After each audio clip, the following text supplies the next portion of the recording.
A minute 36. The peloton now are fighting back here as we climb Greetland away from the town.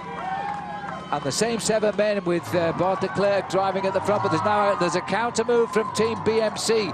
The riders who were off the back early to help their team leader, TJ Van Gordon, get back into the race. Now there's a move. Well, this is quite interesting. That's Marcus Burkhardt who's come to the front there. Now, I wonder why that has happened. They may well have been given the nod. They realise we're coming up to an important part of the race. Yes, Greetland is on the horizon, but a few kilometres after that, we start the climb of Home Moss. I think everybody realises that's where the race is really going to hot up. All of the team managers this morning felt that this was an important part of the race. This is the 7 leaders. We're 13% going through Greetland. Look at some of those mill buildings, Phil, going back to the days of when this was the capital of cotton and of the wool trade. Well, this is now Huddersfield here we're going into, and again a huge crowd as well. Belgian flags. Well, Yorkshire has simply given their county to France. There's no doubt about that. Just look at this today. The peloton are on the climb now as they climb the Greetland Hill as we head now. Sat on the back there was the American Danny Pate for Team Sky, who lead the team race after yesterday. These boys will not believe what they are seeing, and they will not believe the slopes they're facing now. You're right, Paul. Once we get through Huddersfield, as any club siters here will tell you, a few roads take us into the town of Honley and onwards to Home Firth, made famous by the television soap, I suppose they call it a soap, Last of the Summer Wine, the sitcom, very famous television. It was all filmed in Home Firth. The Côte de Greetland. 3rd category. These are the leaders. 2 points for the winner, 1 for second, nothing for everybody else. The man in red there in 2nd place, if he gets 1 point, is the next leader in the King of the Mountains. Very important for him in this early part of the Tour de France to try and get the lead. He would like to take the lead in the King of the Mountains back over to France. Still at the top of the leaderboard, only just is Jens Voigt with the same number of points of Lemoine. Kemener is in 3rd place with 2 points, so there's plenty on the horizon. I have a feeling Cyril Lemoine is the man who will be looking for maximum points here, but you can see, although it looks so easy at the front end of the main field, riders are beginning to struggle, Phil, and we're still looking at 2 hours of racing to go at 80 kilometres, 50 miles of racing. Yorkshire now is hurting. Look at this damage. Yes, Paul Ricchesi there, number 117. He lost 14 minutes yesterday, and the same man who finished just ahead of him, Modolo, he lost 9 minutes yesterday, and they're both in trouble again on the climbs. Well, we're about 200 metres from the sprint point at the top of Greetland, and Lemoine is in the middle. He keeps peeking around those corners, waiting to see if that banner across the road for the summit of the King of the Mountains is going to appear. As soon as it does, I'm sure he will launch that big acceleration. He actually only needs to finish in 2nd place if he wants to take the lead, but for him, he'd like to get maximum points. He'd like to keep chipping away in that competition. They make these climbs, though, I have to say, it looks so easy. They sit there, their faces are poker faced, they're concentrating, they're climbing so quickly as they come up the mountain. Here we go for the top now, and Lemoine is taking on De La Cruz. Is going to go for him. De La Cruz may get it, but as Paul says, no, he won't, because that's a 2nd kick for a polka dot jersey. As he drives up to the line, he gets the climb, he gets 2 points, he takes the lead in the King of the Mountains. Well, he can breathe a little sigh of relief now that he now knows he's got the definitive lead.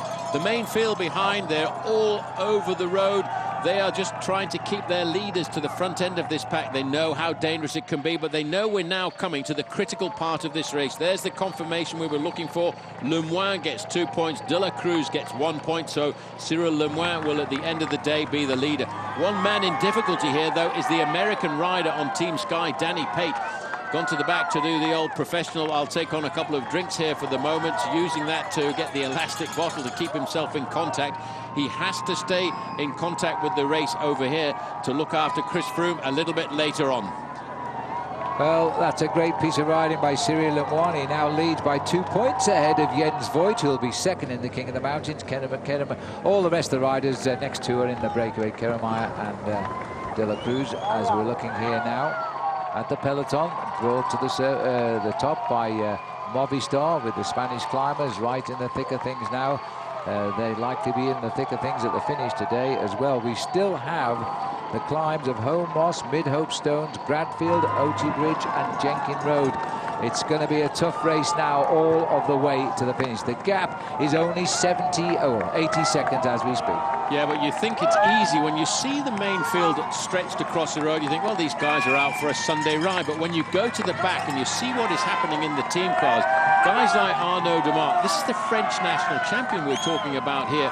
Admittedly, Phil, he had a badly timed flat tyre, but he's trying now. He's surviving. He's wanting to stay in contact with the main field because the race is getting hard now. These are what, in cycling terms, we call really heavy roads. It's difficult just to keep rolling along. No chance of recovery now. He's going to have to really chase.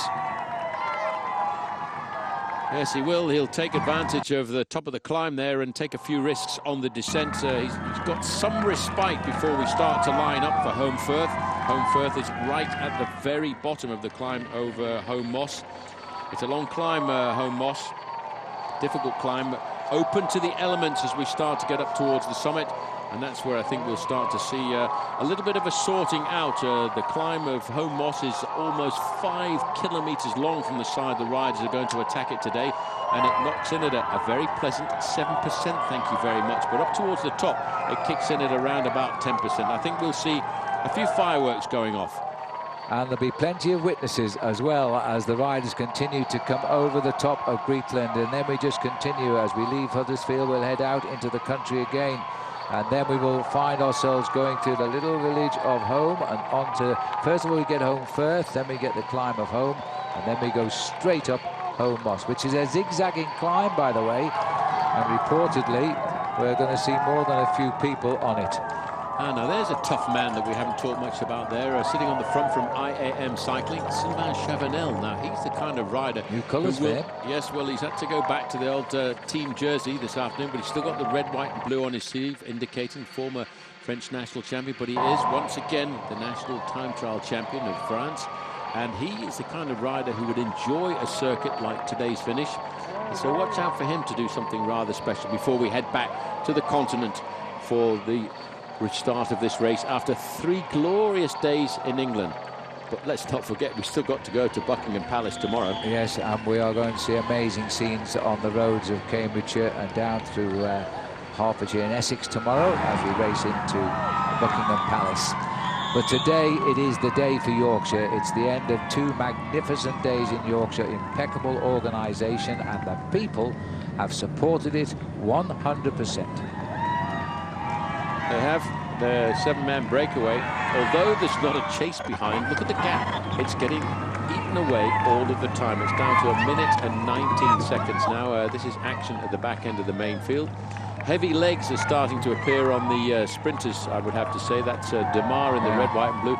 Just a couple of riders in front of him is Andre Greipel, and he's the German national champion. He is also finding a little bit heavy this afternoon, but now the urgency is appearing in the peloton. Yeah. They're taking this very, very seriously. They're not going to ride all the way to Sheffield and have a fun little sprint. This is going to be a battle.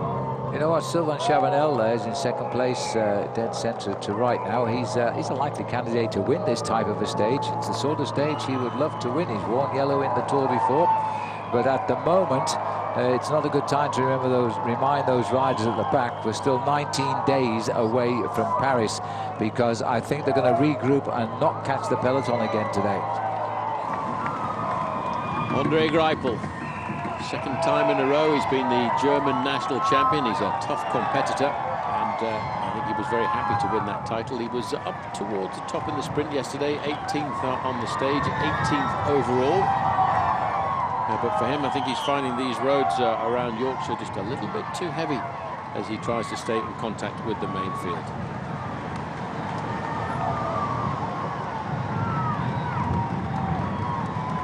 Can't remember the last time in today's stage when there was not a bunch of spectators at the side of the road. They seem to have been along the whole route this afternoon for the 120 kilometres which we've covered so far. Dropping back there from IAM Cycling was Jérôme Pinault. Obviously dropping back to pick up some liquid fuel for his teammate Sylvain Chavanel, who's at the front end of the peloton. We're now back with a leading group of 7 riders. We've gone around the top part of Huddersfield. We'll now be heading down towards Home Firth. and home, and then looming on the. There's Huddersfield in the distance. As we peer down amongst the trees here, we're in Huddersfield now. From the helicopter, the riders are racing into Huddersfield. Once they leave Huddersfield, they had a circus race here 2 nights ago to entertain the crowd. A little warm-up, an hors d'oeuvre, if you like, before the Tour de France arrived in town. Well, it's here now, and it's only 74 seconds behind the 7 leaders. Well, it would be, Phil, I have to say, probably remiss of me to say that this pretty much is the cradle of rugby league. It's the home of the Huddersfield Giants, and it's also the birthplace of Lord Harold Wilson, who was the British Prime Minister way back in the 1960s. He represented Huyton in Liverpool, which is a bit nearer our hearts, I guess. But we're now looking here at the leaders who've held them off since the 0 kilometre of today's stage of 201. We've now just got 75 left, but we still have climbs to come.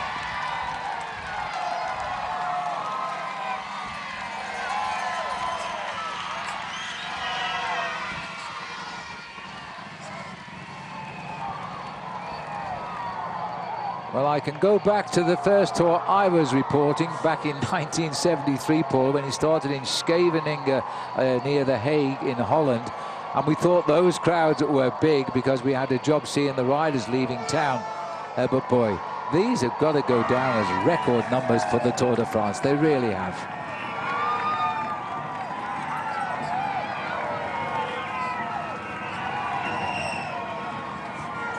56 seconds is the gap. The catch is imminent. It's going to happen, and it's going to happen before we get to the climb of Home Moss, which is about the nearest you will see on British roads of an alpine climb, because it zigzags its way to the top. Yes, it's the highest spot of today's race, climbing up to 521 metres above sea level. That's around about 1,800 feet. But it is a long climb, Phil. It's 5 kilometres in length, an average gradient of 7%. It's wide open spaces over the top, and there are people been camping up there for an awful long time to experience the excitement. Interesting to note that the world champion is riding in 3rd or 4th position there in that white jersey with the rainbow bands around the middle, Rui Costa. A lot of people have put him down as a favourite for today's stage, and he would enjoy that. He's being looked after by the Portuguese national champion, Nelson Oliveira. So obviously he is looking for some kind of victory. He put a great performance in on the final day of the Tour of Switzerland when he came out to get the victory, because he ripped that jersey, the lead, away from Tony Martin, who looked like a possible winner until the last few kilometres. Meanwhile, the 7 leaders who escaped after the first kilometre of the race have found it rather interesting this afternoon, and we'll just go through their names one more time before we start to see them get pulled in by the peloton, because it's down to just 49 seconds now. Blel Kadri of France, Bart de Klerk of Belgium, Peric Kemener, the Frenchman from Brittany, Mathieu Boucher of the United States. He's on the front right now in that black jersey. Cyril Lemoine in the dark green jersey, France and a Europe car. David de la Cruz, Spain and Netap in the blue jersey, 203.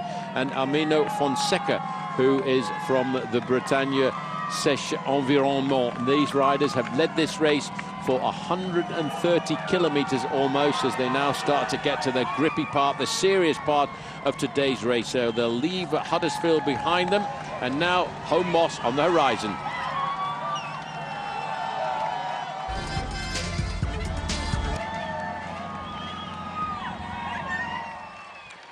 Peloton, they're at 45 seconds, 750 metres. They split up to go around the traffic circle in the middle of town there and come back together. Nearly every rider in the Tour is in that group at 44 seconds. This, I feel now, Paul, is a very nervous peloton. We know these riders have said the roads are too narrow, but then the man that was the most vociferous was Marcel Kittel. He won the stage yesterday. I think he's changed his opinion now. But these boys know if they're going to win today, they know now they cannot drop back. They've got to ride this race in the first 20 or 30 men and no further back, because the challenges are going to come at them thick and fast. Well, that's why the speed in the main field has been dramatically pulled up. There's no chase. They're not chasing down that breakaway. The breakaway group is actually just being pulled down by the natural evolution of the race, because the speed is becoming so high in this group of riders we're looking at. The yellow jersey, who is a sprinter, Marcel Kittel, is over to the right-hand side there. He must be worried a little bit about the approach of these dramatic climbs a little further on. Garmin Sharp in the pale blue jerseys there, with Johan van Summeren right at the front end of that group of riders. They're looking after their man Andrew Talansky. Finished in first place in the Criterium de Dauphiné, while Peter Sagan has got a bit of a problem. He wears the white jersey as the best young rider, and the best young rider competition means you've got to be under 25 at the start of that season. He's just 24 years of age. He is an unbelievable competitor. He's won the green jersey points competition at the last 2 editions of the Tour de France. He doesn't even want a teammate alongside him here. He's picking his way through the convoy of cars. He wears number 51. Carries a lot of luck, that number, in the sport of cycling.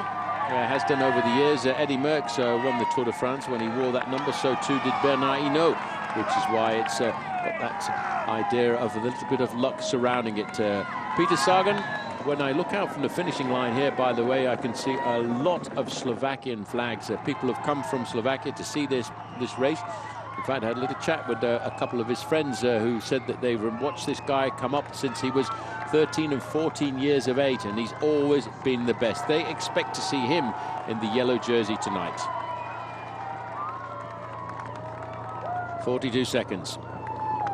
Won't be too far now, around about 10 kilometers, I would guess, until we get to Home Moss. We're 8 kilometers away from home. Homebridge is about 5 kilometers away, that are on the banks of the River Home, which has a cricket club dating back to 1860. But this is all about positioning. Now just dropping back a fraction there, number 57, Jean-Marc Marino of Cannondale and of France, has gone back to look after their man, Peter Sagan. Sagan is such a calm professional bike rider. He just sits there and waits. Another rider dropping back now, and that's Marco Mercato. He's the Italian rider on their squad. You see, what Peter Sagan doesn't want right now is to use too much energy getting himself back into the main field, because he knows in about 10 or 12 minutes, a little bit further up the road here, is the big climb of the day. He doesn't want to push himself into any sort of oxygen debt, so he's using every little trick that he can find and muster to get himself back in. But he has got a problem. He's touching that push-to-talk button on his on the inside of his jersey there to use his two-way radio to talk back to the team car. You can see now a number of riders are dropping back here. They're waiting to see what the problem is with Peter Sagan. That's his own team car up alongside him. 1, 2, 3, 4 riders from Cannondale waiting for Sagan. Now they're going to have to take a few risks now to pace him back into the peloton and to position him at the front end of the race. Yeah, we're still looking at an hour and a half to go to the finish, but there's such a big amount of pressure being applied. There's the Italian national champion on the right with the green, white and red jersey round his middle. That's Vincenzo Nibali, Johan van Summeren, Navadauskas at the front. Behind them is Adam Talansky, just taking on board some food using a very small gear. He finished 10th overall in the Tour last year. Big favourite for this year. The Americans are hoping that he could clock into the top 5, and why not, with a good ride, the possibility of a podium position. The other American who really does need to confirm this year is TJ Van Garderen.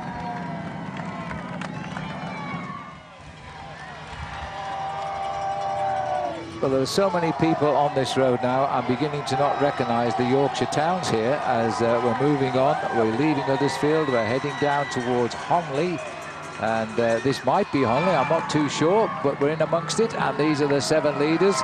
We're seeking our next climb of the day. We'll know about that because I do know Home Firth as we race on to the little town of Home, which nestles right tucked in at the base of the climb of Home Moss. And then we climb away from the houses to the high spot. A little bit of a lull before the storm here as that gap is stretched back out to the 50-second mark. I think in the main field they've got their leaders positioned in the front to 10 or 15 places. But Peter Sagan is having a spot of bother about. But again, he never panics, this man. He knows if he's going to get back, fine. If he's not, well, unfortunate for him. But he's got 4 riders alongside him. The big job that they've got, Phil, is they've got around about 3 or 4 kilometres to position him up at the front for the start of the climb.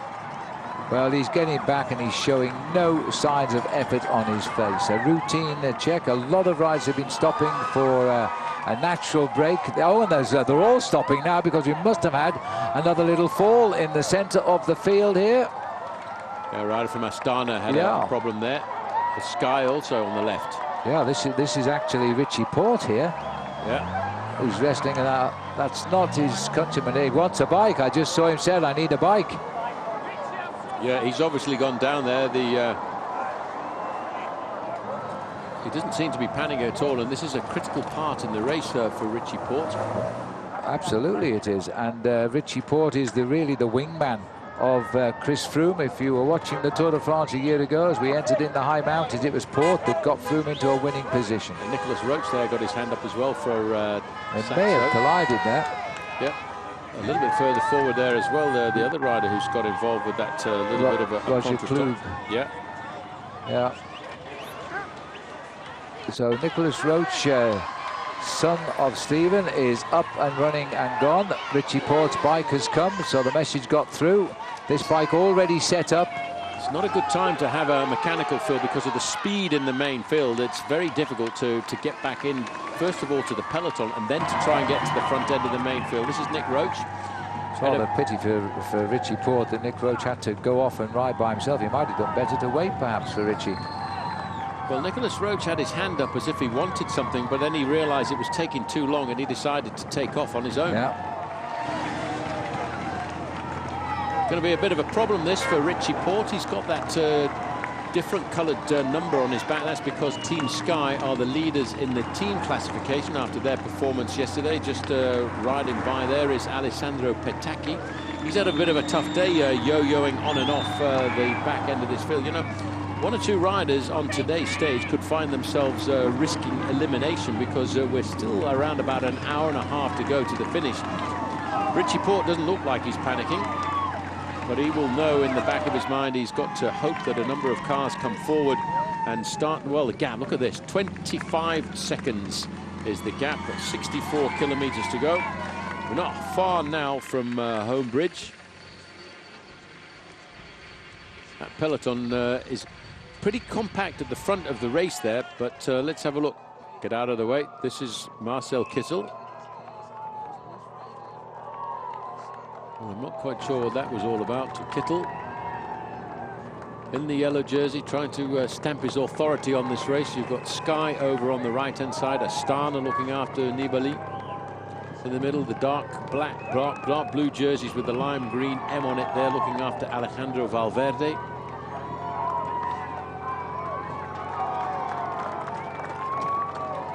Simon Clark in there for Orica Green Edge. Now Richie Port using the cars to get himself hopefully back into contact, but the difficult point here as well for Richie Port is what's happening here is there's a lot of riders being left behind. Port is around about, well, he's more than a minute behind the yellow jersey, 1.5 minutes in fact, as you can just see the little bit of blood on his elbow there, so he obviously did go down in that accident. He's riding a spare machine, and psychologically that's always pretty tough. It's Bernie Eisel on the front, so behind him Vasily Kirienka, Geraint Thomas next. Geraint Thomas with the Union flag around his sleeve, indicating he was the former British national champion. Seen plenty of Welsh flags out on the route. But for Richie Port, it's going to be a tough day now to try and get himself back, because these guys, they're racing now. They are riding to get themselves to the start of Home Moss in good position. They won't slow down at all. Just looking back through the Astana riders to see if I can swap there. 1, 2, 3, 4, 5 with the Italian flag is Nibali. This is home first, Paul, and these are very, very nervous moments now, because we're not far away from the start of the climb as we leave home Firth and into home, and then we're on the climb itself. Do you reckon that, I don't know whether Sky can do much about the fact that Richie Port's off the back now, because we're virtually onto the climb. He's a long way off the back. He's more than a minute behind the back end of the main field as they go through home bridge. Chris Froome is right up at the front end of the main field. He's got a couple of teammates in front of him. The leaders now are trying to split themselves apart. There's 12 seconds though. Looking back just over the brow of the road there, you can see the front end of the peloton. It's not very much. Blel Kadri, he's a great climber, and he hopes to start home Moss on his own. Yeah.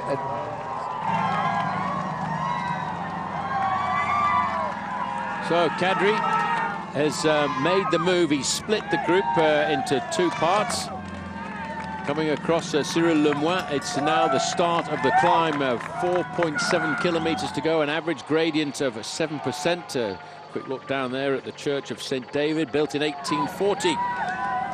No time really for the riders to enjoy the history of today's route. Coming across there is Fonseca of Bretagne. On the back there, Cyril Lemoine. He wants to stay in contact if he can, because if they were to survive, he'd like to get himself a few more points. There are 5 points for the first rider to cross the summit of Home Moss.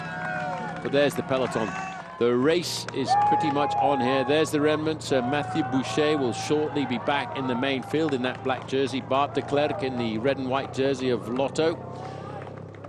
And again, look at these fantastic designs that have been done by the school kids from around Yorkshire.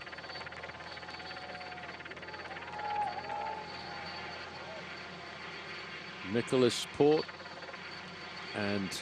Roach and Richie Port, sorry, are still off the back end of the main field, and they're still looking for about 50 seconds to get themselves back into contact. Vasily Kirienko is the rider on the front for Team Sky. There's the catch of those three, and Richie, he's in the convoy of cars. Well, as we rejoin the action here, Paul, we're looking at the two changes, but some of the leaders on radio have just been picked up at the front, so they're getting very close. This is where the climb is about to begin. You've got to take your hat off to Danny Pate there, number 6 from Team Sky. He realised how important it was to get Richie Port back into the race here this afternoon. In fact, there's another rider from Team Sky.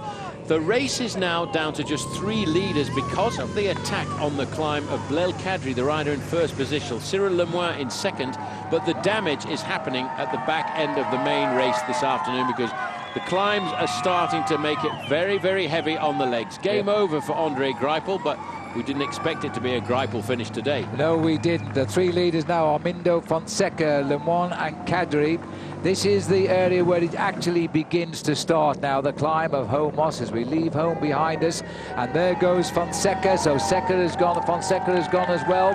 Just 2 riders now, led by Blel Kadri. But hey, they're all going to be together. Now we go through the trees here, then we go out into the open, very, very barren countryside here as we climb to Derbyshire.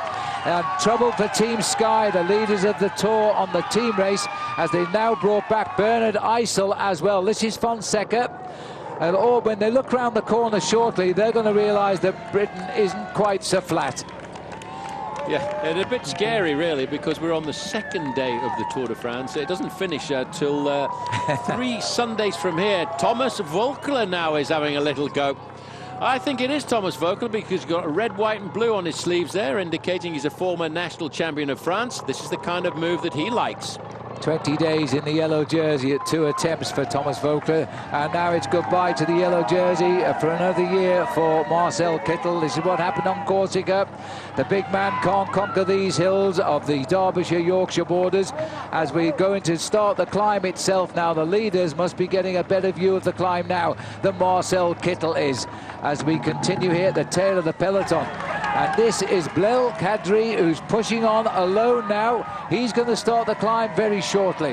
Now, Kadri is a very good climber. He's not scared of something like the Home Moss. He's the kind of rider who's very much at home when we get to the Alps and the Pyrenees. Cyril Lemoine is now in the company of the main field, a main field that he hasn't seen for 140 kilometers. We're close on to 90 miles of racing.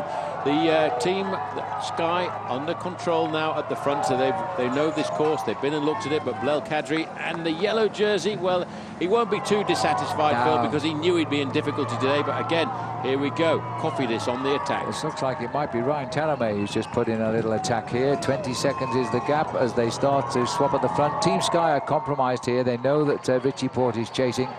They may well have to sacrifice him for the day. He is the help for later for Chris Froome, and he wasn't in this race to win it, so he may have to ride the last 38 miles or 60 kilometers behind the peloton today.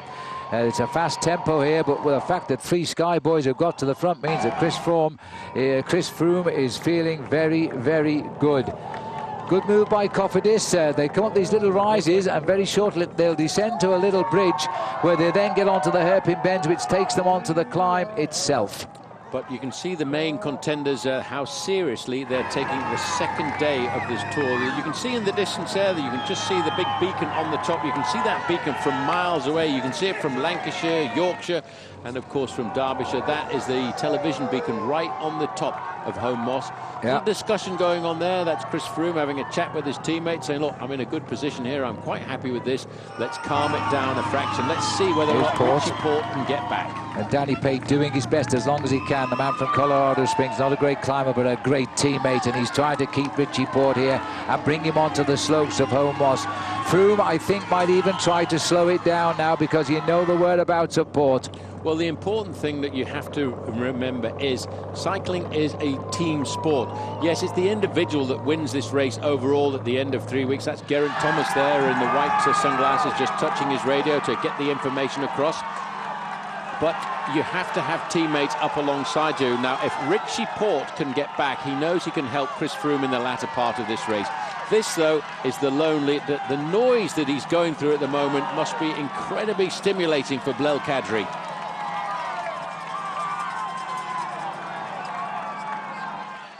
Oh, take a look at that picture. This is Home Moss. They're coming from the right on these hairpin bends as they climb up to the Derbyshire borders.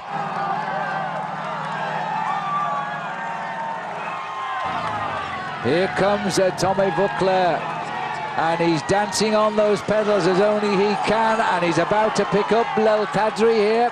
Voeckler has planned a special one. Now I'm hearing a call of a crash at the rear of the race.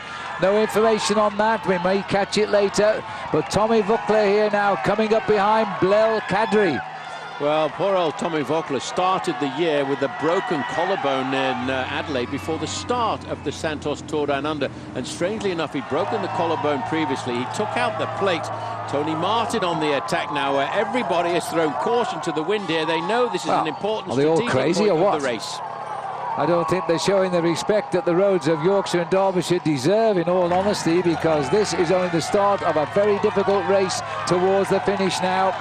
But for the moment, let's stay at the front. And Tommy Voeckler, who's entertained us so many times in the Tour de France, he is an absolute imp as he just gets on that bike, and he's now spoiling the fun for the rest. He's accelerating. Look at the kick. He's realised now he can pick up Blel Kadri. The top is about a mile away. Oh, it's amazing style of this man here. You can see the red, white and blue on his sleeves there. Former French national champion, wearer of the yellow jersey in the Tour de France. Broke his collarbone in 2013 in the Amstel Gold Race. Had it fixed, they put a metal plate into it. And he did the same thing again in Adelaide just before the start of the Santos Tour Down Under. 14%.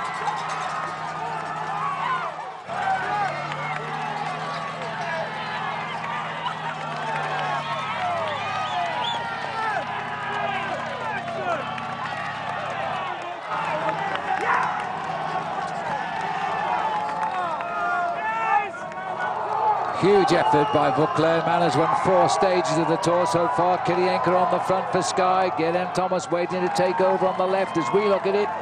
This is the peloton thinning down now. The crowd have waited for a long time for this. They didn't just come this morning. They've been camping here.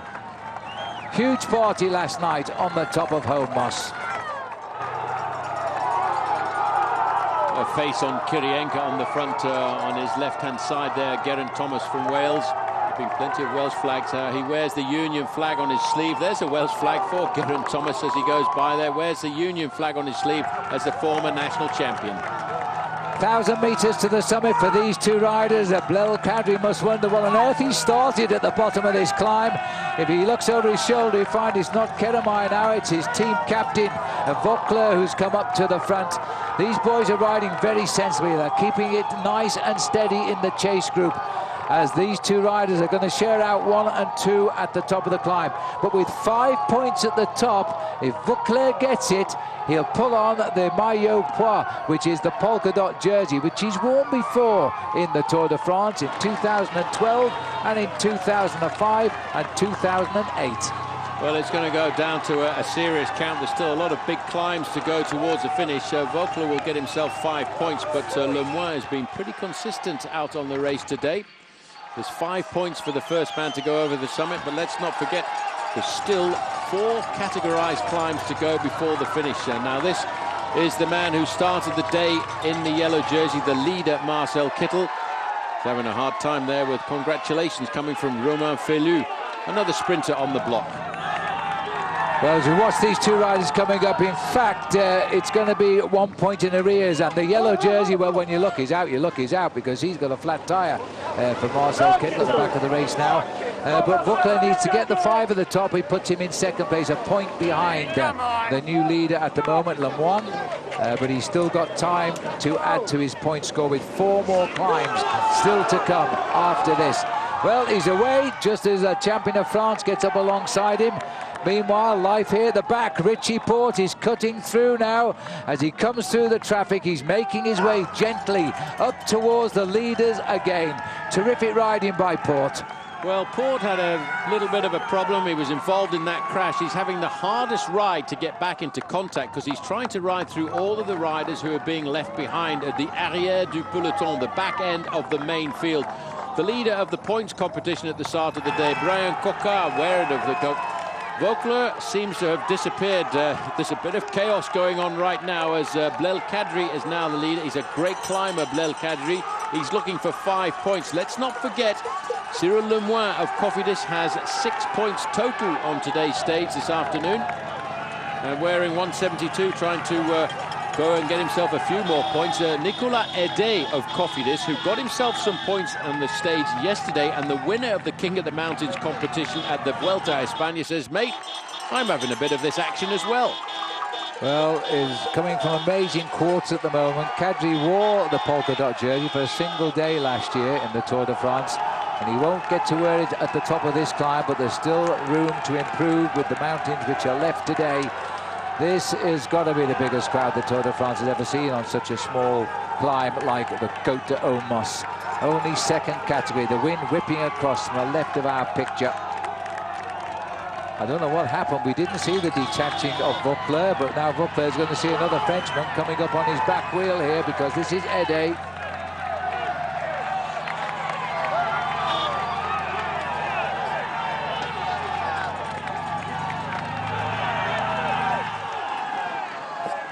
And it's the summit for Blel Kadri, 5 points in the bag, and can he add to them and take the leader in the King of the Mountains?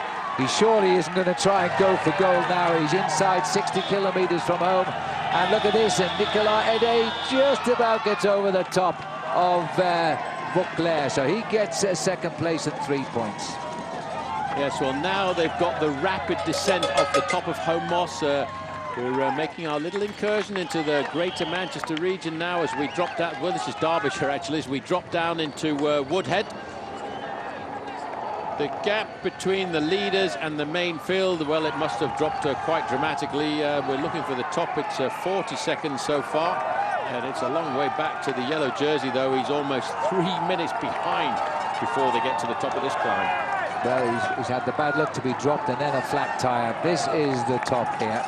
This is also the border with Yorkshire and Derbyshire. The descent here is ultra fast, and they will hit 60 miles an hour on the way down. There's hardly a bend, just a little bit of flick left and right as they head down to the Ladybower Reservoir.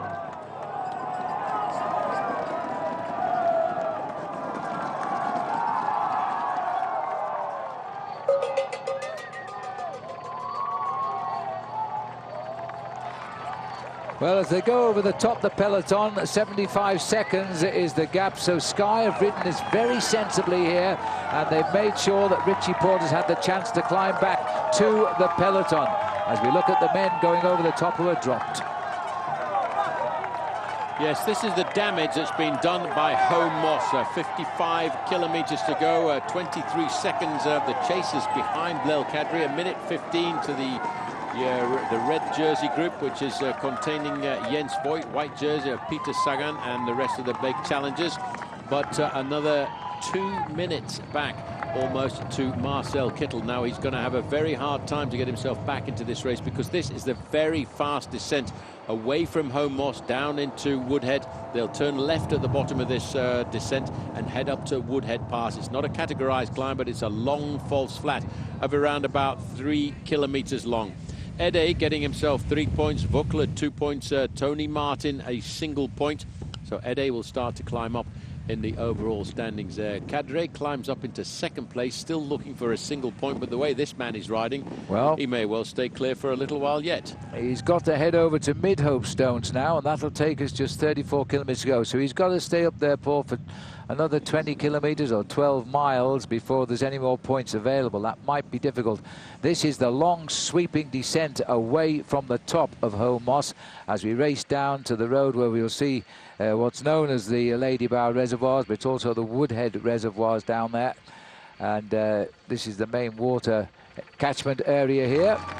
It's also where we used to use those reservoirs for training the dam busters with the bouncing bomb. That's right, Sir Barnes Wallace, who designed the bouncing bomb. They used the reservoir of Lady Bower because there are 2 turrets at the end of the reservoir which resembled the place that they wanted to go into, and they flew alongside this valley to practice dropping the bombs for that famous dam busters exploit. And skimmed the waters and then broke the dam wall. Yes, now this is the high speed down now. You can reckon on the descents here, you're touching 60 miles an hour. These boys are going to slip the biggest gears in now as they continue to fly. Tony Martin's made the junction there.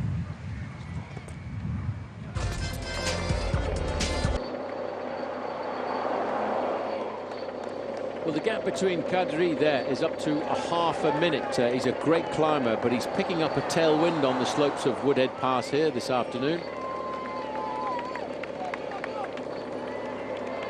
5 chasers there. The main field is half a minute behind them as well. I can see a little bit of a general regrouping happening, but it all depends on whether or not the main field... Well, obviously, Peter Sagan is in this group because Team Cannondale in the lime green jerseys, they're quite happy to set all of the tempo. They feel that today they've got a very good chance of getting the yellow jersey. Kirienka in there just ahead of Geraint Thomas. Chris Froome, I think, will be quite happy with the situation this afternoon. But there's around about a 2-minute gap out to Demar, the French national champion. Kittel, the yellow jersey at the start of the day.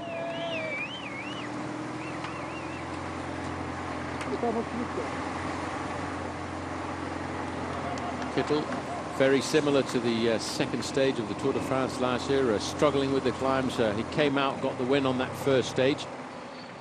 But like many of the big sprinters, it's a little bit like the difference between a 100-meter sprinter and somebody who runs the 10,000 meters. A completely different kind of body, big heavy body for Marcel Kittel. He's got to drag about 85 kilos over these climbs compared to somebody like Blel Kadri, who weighs in at about 55 kilos.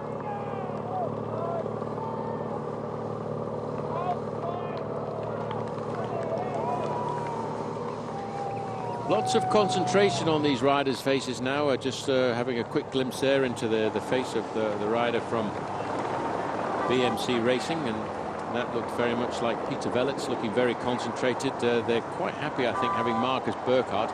And again, it looks as if Joaquim Rodriguez decided it's his job to look after the lads here on a day like today. I think he's just trying to ride himself into some form on this second stage. I think that's exactly what he's doing. He's demoted himself to a helper in the stage today. And there's podiumed in the Tour de France. As we look down to the slopes again now, incredible race it has really turned out to be today. The gap is nudging up a little bit now, and I'm wondering if this might be the selection for the day, because long-term Team Sky, they've had to see Richie Porte recover, and they won't want to extend him much more now before the finish here. This is the man who's taken his chance from that front group, Blel Kadri. This is a group, remember, he's been in the lead since the start of the race today, and there's only 30 miles, 48 kilometres left to ride now. So he spent 94 miles, rather, in the lead today. It's going to hurt, especially towards the end. I can't see him surviving the roads which lie ahead. No, there's a long way to go, and there's still a lot of climbing, and we can see there's a lot of the big leaders in the race are in that main peloton behind him. And it's as if the race is 500 meters from the leader to the next group on the road and another 500 meters to the race containing all of the contenders. That's about 29 miles of racing to the finish. They're not far away from the top. It's a beautiful climb, this, by the way. It's a big power climb. You can get over the top of this on a massive big ring, and you drop down over the other side very shortly, be back in Yorkshire, and then all the way down to the finish in Sheffield. Well, this is one of the busiest roads between Sheffield and Manchester on a normal day, totally shut down for the passage of the Tour de France. The real objects of the day as we get down to Mid-Hope-Stones into Bradfield. Beautiful town, not far away from the finishing line really as the crow flies, but the way we're going, it's still 26 kilometers from the finish when they top out at Bradfield, and there's 2 more climbs still ahead as well. Just spotted Simon Gerrans there, Phil, so despite that nasty little crash yesterday with Mark Cavendish, he's still in what I think is probably the most important group on the road. Yes, there's a skirmish off the front with the Bleu Cadre and then the chasers with Tony Martin there, but Simon Gerrans is in a good position here, and if he's managed to ride that pain out of his body, it's going to be a tough man to beat on a stage like today. And the one name that probably could catch him unawares, of course, is his sort of arch rival, I would say. If you go back to races like the Santos Tour Down Under and races like Liège-Bastogne-Liège, that would be Alejandro Valverde. Well, Cadre, the leader on the road, he finished in the same time as everybody else yesterday, so that makes him the virtual leader of the Tour de France right now.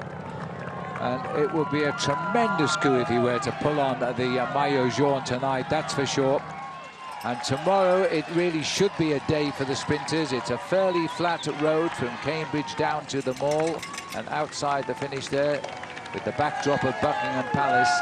And so he could well defend if he could just get to the finish today and get some real time over these riders. Marcus Burkhardt then, the teammate of TJ Van Garderen, the American leader of BMC. 2 riders from Europcar. They've made a bit of a coup here. Well, Thomas Voeckler likes this kind of terrain. It's ideal for his riding ability, and you can see a lot of riders at the front of the peloton there with the dark green jerseys. They're from Europcar. They're trying to disorganize the chase at the front end of the peloton to give the advantage to their man Thomas Voeckler and Cyril Gauthier, who've got themselves into the breakaway. Second place rider there from Europcar is Pierre Rolland.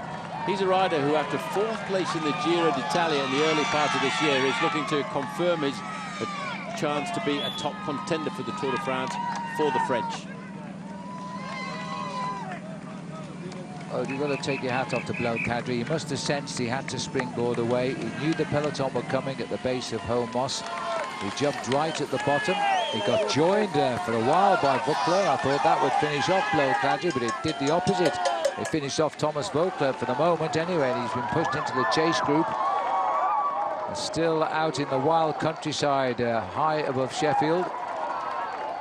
We're seeing the peloton of the Tour de France now grouping together again. In fact, the weather has improved tremendously as the day's gone on. It is quite warm now for the riders.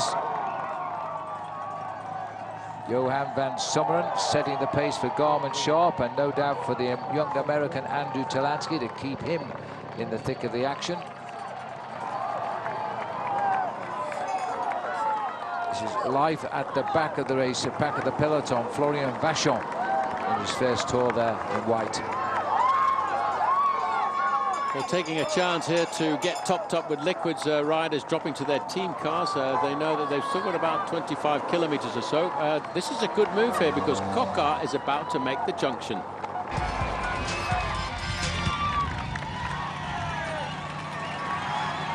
45 seconds. Can there be anybody left in Yorkshire who's not watching the Tour de France, as we now see Bleu Cadre perform to the public as he races towards Sheffield? He's still got 25.5 miles to race, and he's hanging on.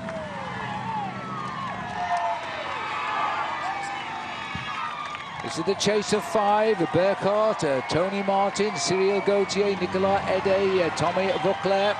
And they're riding just on 37 seconds back, and there's the names. But there's only about 10 or 15 seconds separating this 5-man group from the front end of the race, containing all of the pre-race favourites. There you can see now, all of a sudden, Alberto Contador's team are very keen to rip up the pace.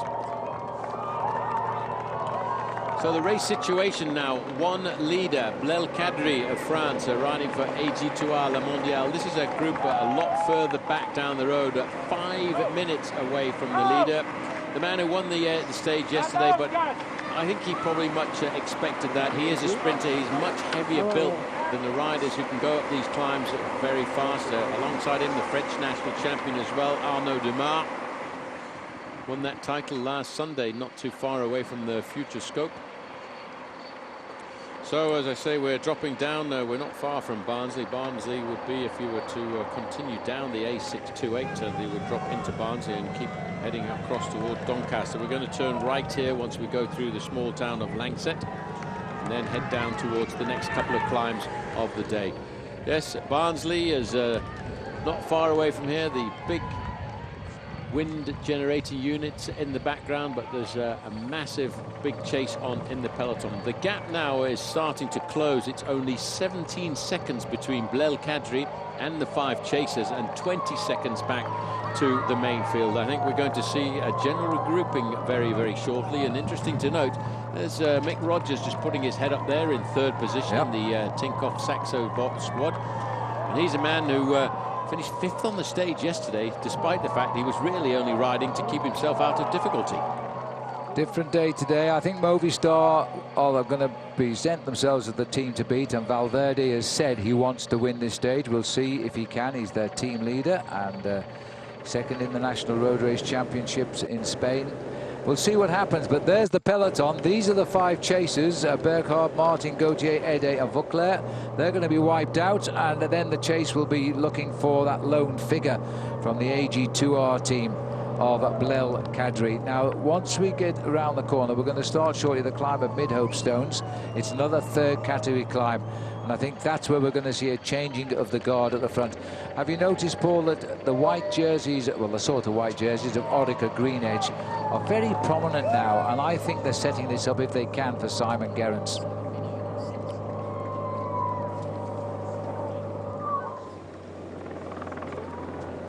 Yes, not only is Simon Clark is in this group, Simon Gerrans is in the group, and I think I just spotted Sven Tuft moving to the front, the Canadian national champion. So yes, if Simon Gerrans has recovered from that accident yesterday, this is a very good stage for Simon Gerrans to try and get himself the victory.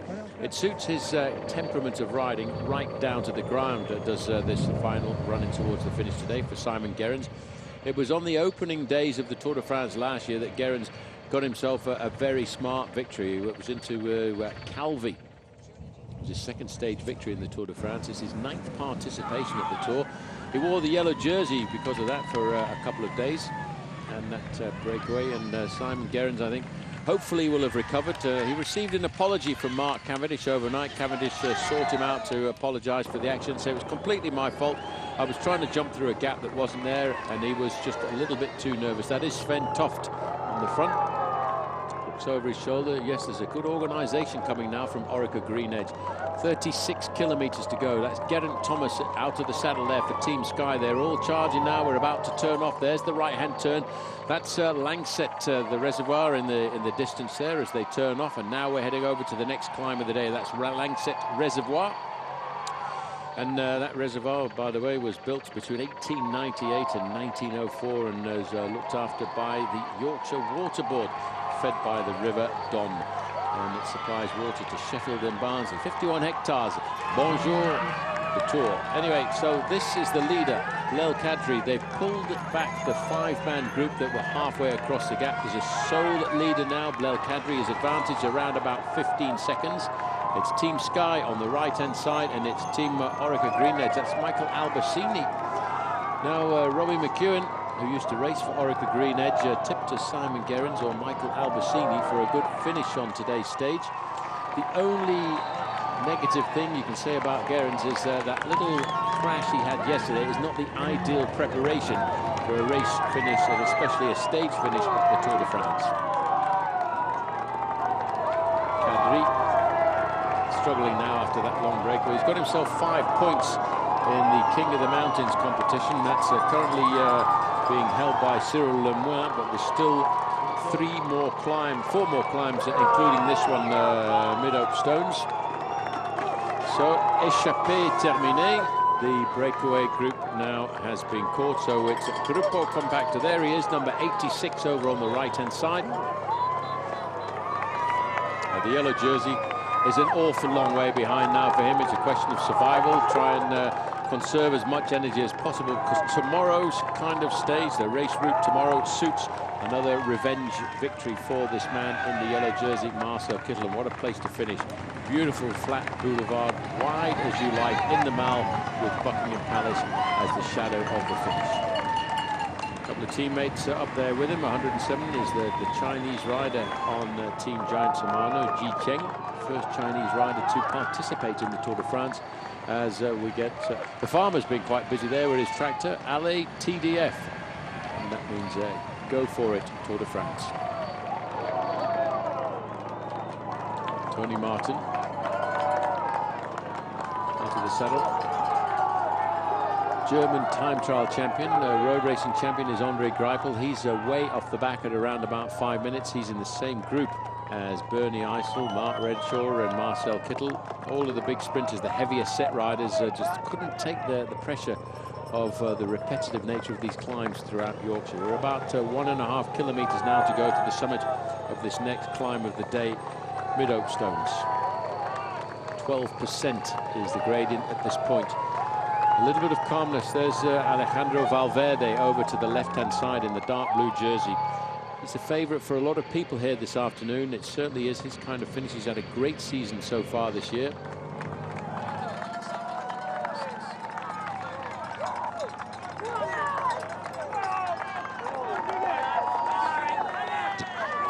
Daniela Benatti on the right here, sprinter on the Tinkoff Saxo squad. Those legs have just cracked, I think, and a little bit more bad luck here for the same team, because that is Michael Moorcock, the Danish rider, going backwards. Another one here is Hernandez. Wow.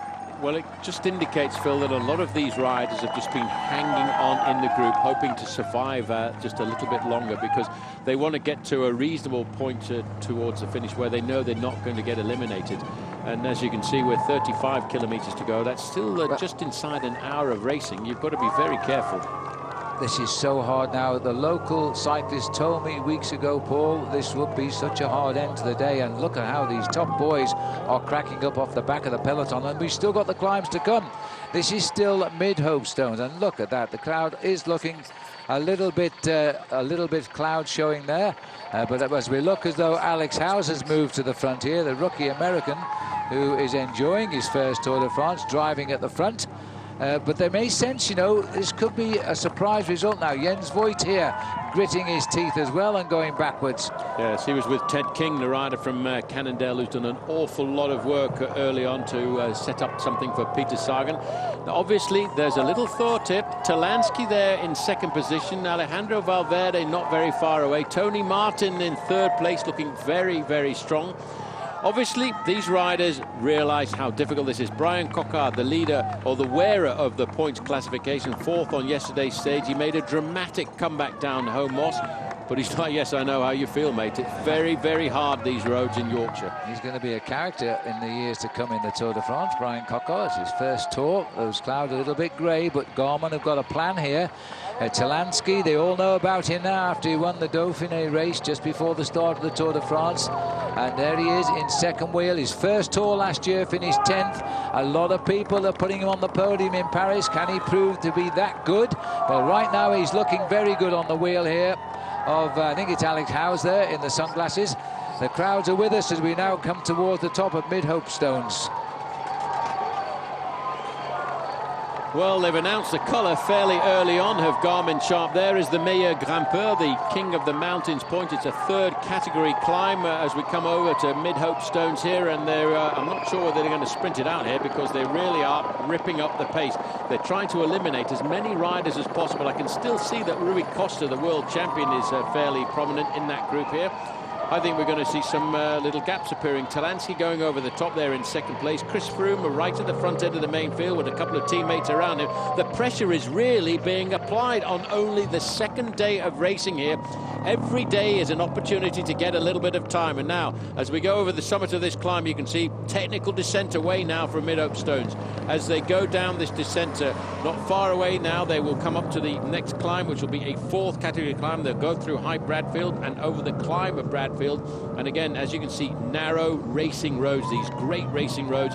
The main field stretched out into a very long line, 33 kilometers to go to the finish. That's 19 miles of racing. It was Slachter, the first rider over the top there, just ahead of Talansky. Tom Jelle Slachter, former winner of the Santos Tour Down Under. He came out and proved to be a very good sprinter when he won the stage into Stirling. We thought that was a little bit of a surprise, but he went on to confirm that he was the top man when it came up towards the finish.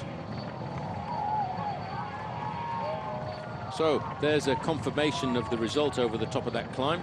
Slachter getting himself first position, and behind Slachter was Andrew Talansky, but Talansky just riding at the front to keep himself in a position so he could start this descent away from any danger.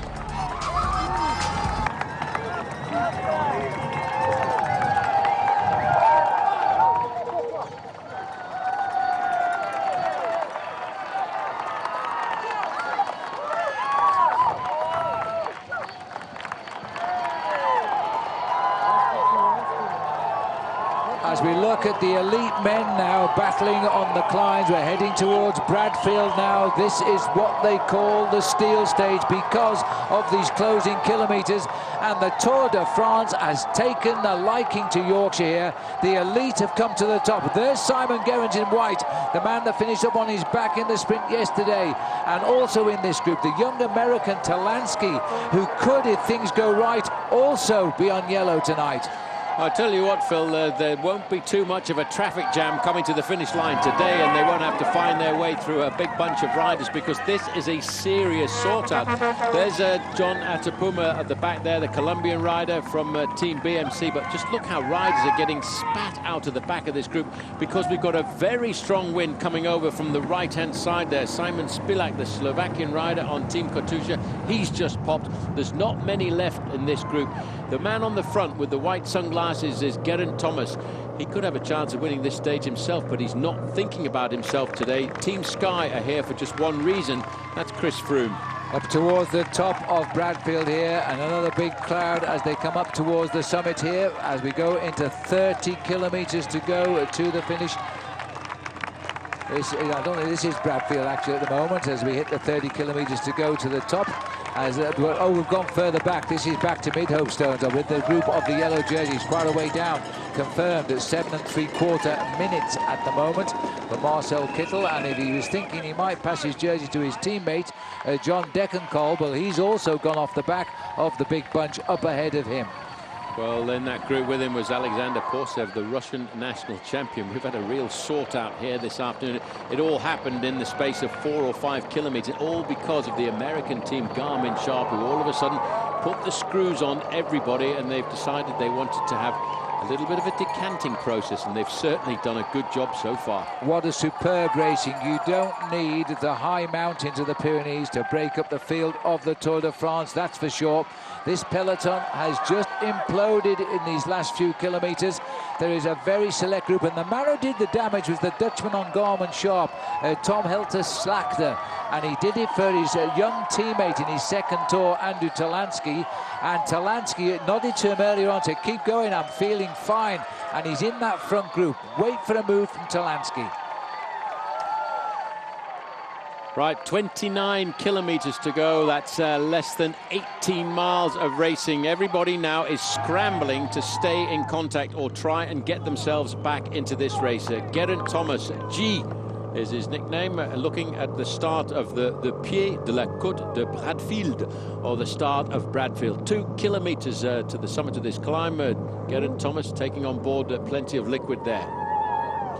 Not many men left in this group. I make it around about 30 riders. There's a few. Oh well, there's a few more scrambled on there as they've started to ease back a fraction. Contador's over to the right-hand side.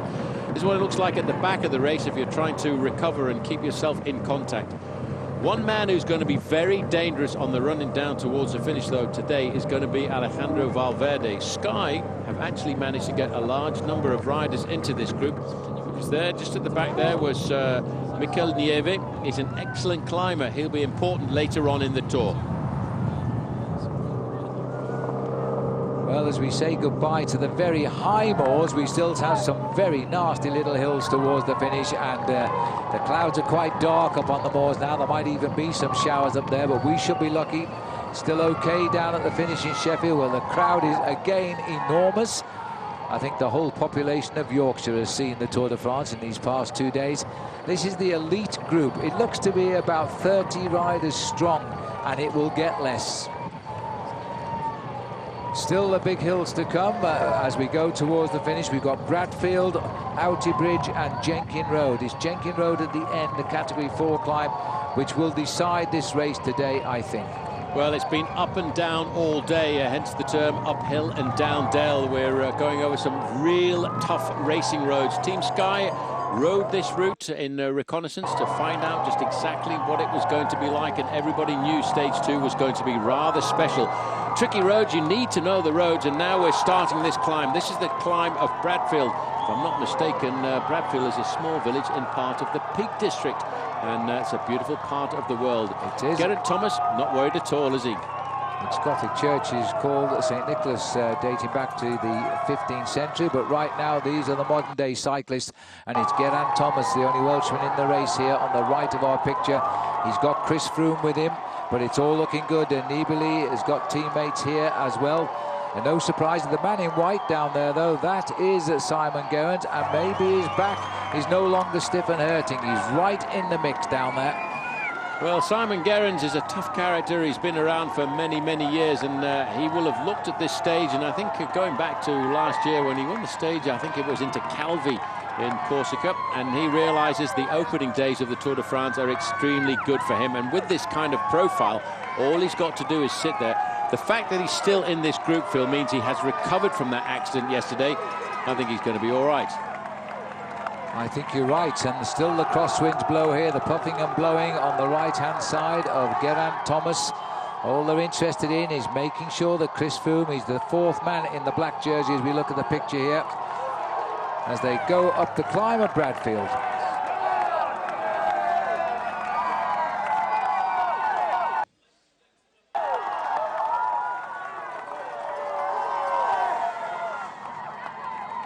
There's never been a day like this, Paul. Just on the back there, there's a little name to conjure up down towards the end. Opportunist if it comes together into that final climb of the day. Jan Bakelants wearing number 72. Geraint Thomas, look at his face. It's pure concentration. Bakelants won stage 2 last year and got the yellow jersey. Well, we got a repeat of yesterday's stage from Corsica with Marcel Kittel. I wonder if Bakelants will make it déjà vu again today.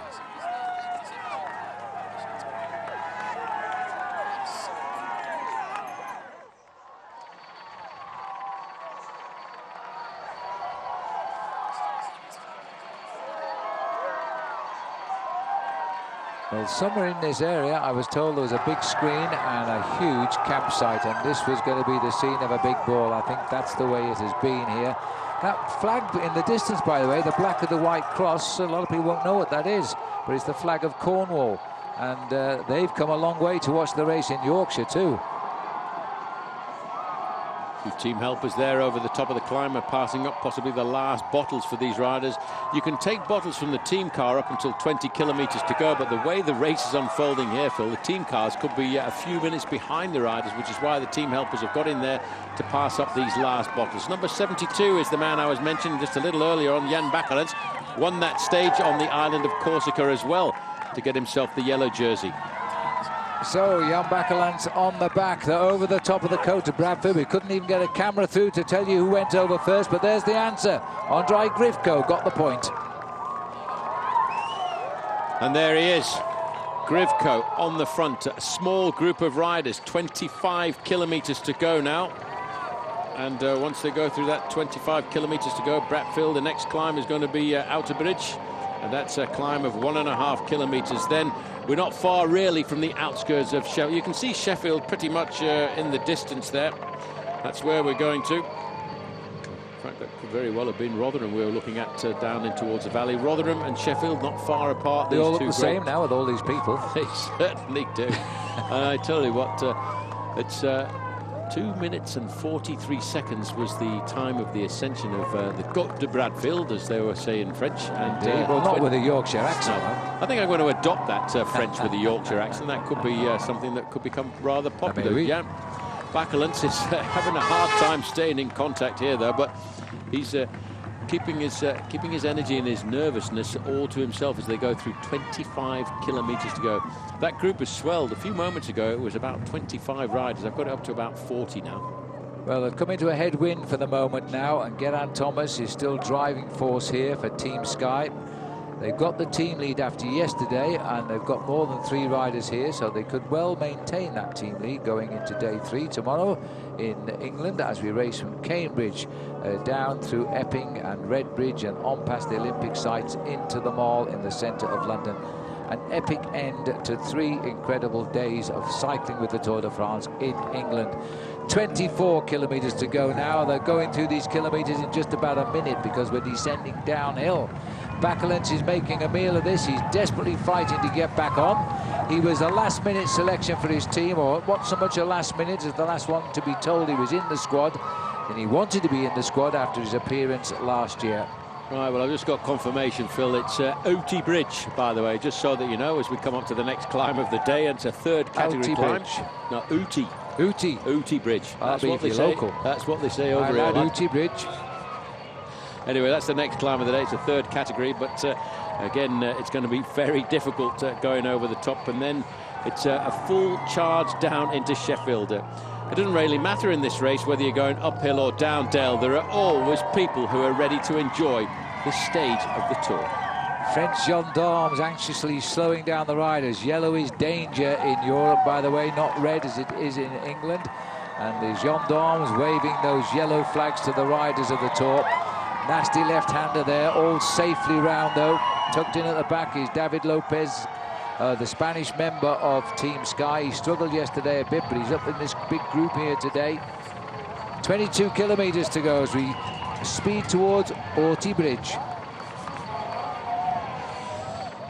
Well, Team Sky pretty much in control, but behind them it's Astana. That's the team of Vincenzo Nibali. He's the 3rd place rider in those riders in the turquoise. And there we can see the Pied de Côte de Outy Bridge. 2 kilometres to go, and 2 kilometres to the summit, and 22 kilometres to go.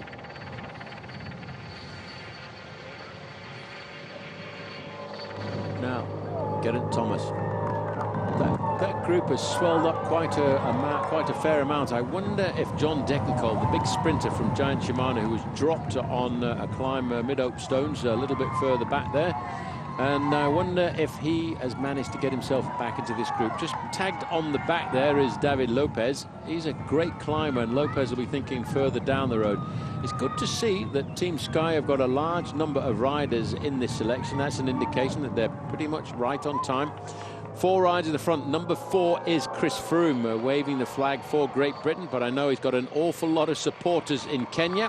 They'll all be on the edge of their seats wondering whether or not Chris is going to do something today. And of course, go further down in the continent and you'll find a great amount of support for him in South Africa as well. Richie Porte, after that little accident, he's managed to get himself in. The average speed at the head of the race is 70 kilometres an hour, and that white jersey there is an indication, although we can't see him just yet towards the front, that Peter Sagan is in that group. And my Slovakian friends down here on the finish line, I'm sure, will be very excited about that.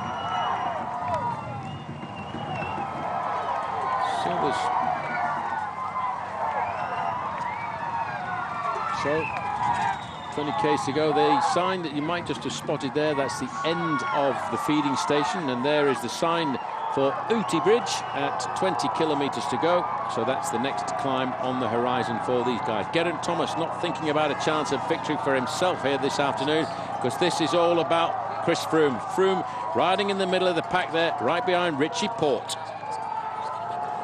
Now, is anybody going to try and go one before we get to Jenkin Road and its final steep slopes? 2 climbs left on what has been a tremendous day of racing, and there's still a lot of riders in the mix here who have ideas that they can win this day. Well, one man that we can't really see towards the front, well, I think maybe just peeking through there, I can see a white jersey, and that is Peter Sagan. Now, he would love to try and get himself the victory. The other white jersey you can spot there is the world champion Rui Costa, and I noticed the Australian national champion Simon Gerrans. All now, those guys, Phil, I think, will wait for the final climb of the day, Jenkins Road, because they know that is where you can make the big difference. And I think we're going to see a real big showdown on this climb here. And this is Uti Bridge, as they say it locally.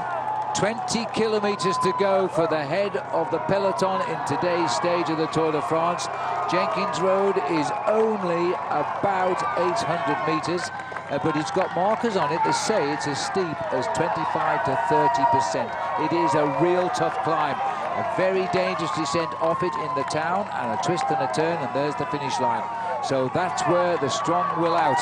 1 kilometre to the summit of Uti Bridge, and the peloton are treating this with a great respect. No move yet at the front of the race. No, but you can see Cannondale are very confident their man can do it. Over on the left-hand side, poor old Cyril Gauthier, they're grimacing because he now has to turn around the books and work for the man behind him, and that says Pierre Rolland. I think we may well see a good performance by Pierre Rolland in the overall picture of the Tour de France this year.